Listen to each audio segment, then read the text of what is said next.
Well, as you can see, Utah decided to skip fall this year. It's currently the middle of November and there's snow absolutely everywhere, so we're out here enjoying it. But we're also testing the Insta360 X3, which is what I'm looking at right now. This is the latest 360 camera from Insta360, and let's just say I've never been the biggest fan of 360 cameras, just for a few reasons. I actually said this in a recent video, but there are a few reasons why I am still choosing action cameras and why I haven't taken the full plunge into 360 cameras. I've definitely used them, but they're not my replacement action camera just yet. And it really just has to do with image quality. But since we don't have that image quality quite yet on the 360 cameras, I'm still happy with having a traditional action camera like the Action 3. And I've pretty much always defaulted to traditional action cameras because of their quality, but Insta360 saw that and decided to put my words to the test. And I guess I'll just say this. This camera is selling itself more than any other 360 camera I've ever used. I think inherently in the nature of a 360 camera is the idea of versatility. You don't have to make a decision on the spot, or if you do make a decision, you can change that decision later. And a 360 camera like the X3 exemplifies that perfectly. Okay, before we get into the rest of this video, if you don't know what a 360 camera does or what it's for, let me give you the quick rundown. Basically, it's a 360 camera that records in 360 degrees of direction. So that means it's recording everything.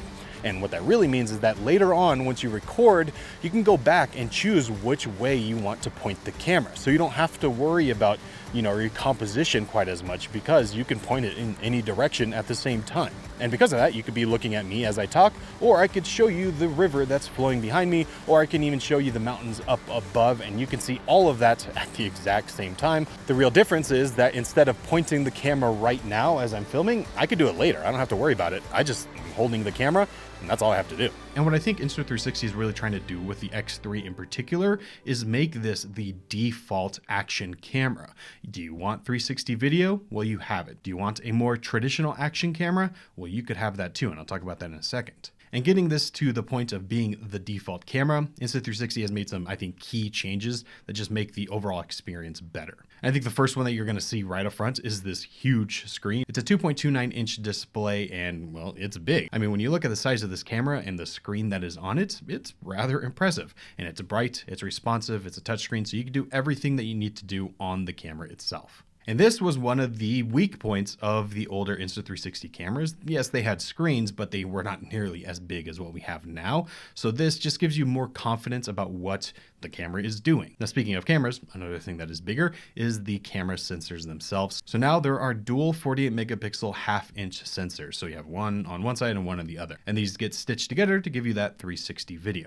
And the goal here is to give the best image quality possible out of a camera like this. And the question for me is, did Insta360 accomplish that? Did they create a 360 camera that has really good image quality? And I think the short answer is yes, a lot of the times, and maybe not so much some of the times. Now, the highest resolution you can shoot is 5.7K. So this is the highest quality mode that you can pick out of the camera. Sounds like a lot, which, I mean, it is. But when you're in the 360 world, that's being stretched, zoomed in, all kinds of manipulations that make it not as much as you might think it is.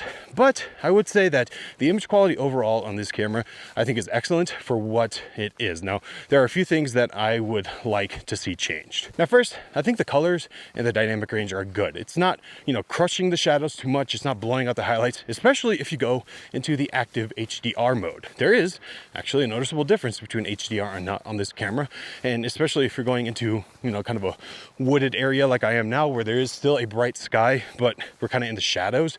This is where you want to use that active HDR mode. And I also think that the image isn't too over sharpened or anything. I think that is all dialed in pretty well. But the change that I would love to see that I think might make a big difference, at least it's what seems like what I'm looking at, is the bit rate. It seems like there's just not quite enough information in these files to give me the exact image I'm looking for. And what that ends up looking like is kind of almost compressed, blocky, kind of chunky videos that still look very good and they're still very impressive, totally usable.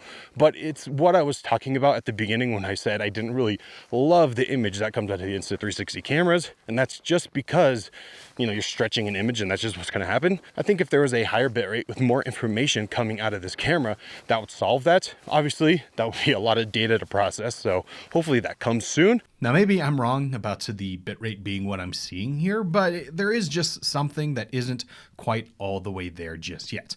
But in my time using the X3, it is noticeably better than the previous generations that Insta360 has made and other companies as well. And we are getting very close to this being on par with any of the other kind of standard cameras that you would use in this field.